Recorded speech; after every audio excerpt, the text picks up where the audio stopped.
Void Basterds is a roguelike first-person shooter. It came out in 2019, developed by Blue Manchu and published by Humble Games. It's set in deep space, inspired by System Shock and Bioshock, with a comic book art style that I absolutely love.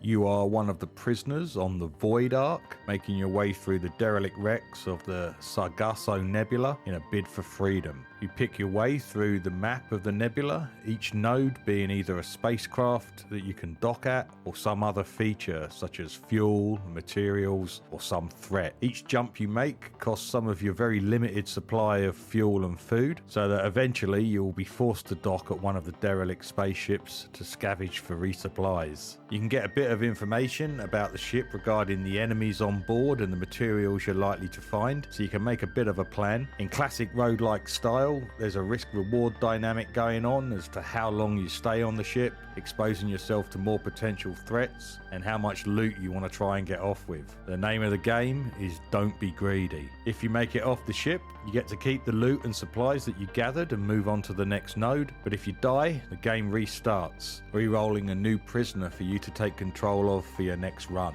Any materials that you stowed from previous runs will still be available, as will any new equipment or upgrades you made with those parts. This helps improve your chances on your next life and is the basis for the persistent improvement after death. The game plays really nicely and, in my opinion, looks great. There's a good variety of weapons and enemies, with lots of new items and upgrades to be made from the parts that you scavenge. Random or procedural generation of the nebula map, as well as the ship interiors, keep things interesting. Also, the new character you get after death has random genetic traits, which could be good or bad. It's also always worth reading what the character was convicted for if you want to give yourself a bit of a chuckle. In general, the game's got a great sense of humour.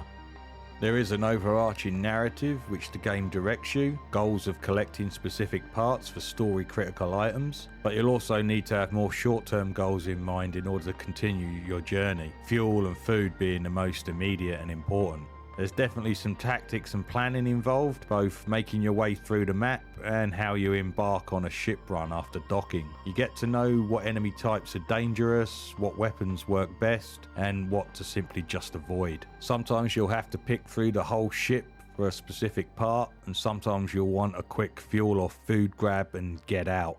There's a bit of depth to the materials crafting. You can plan ahead for what you want to try and build and focus on looking for those parts. You can recycle parts you don't need into junk, which you can use to make parts that you do. Any life where you add to your inventory, even if only a little, contributes something that you can make to progress further in the future.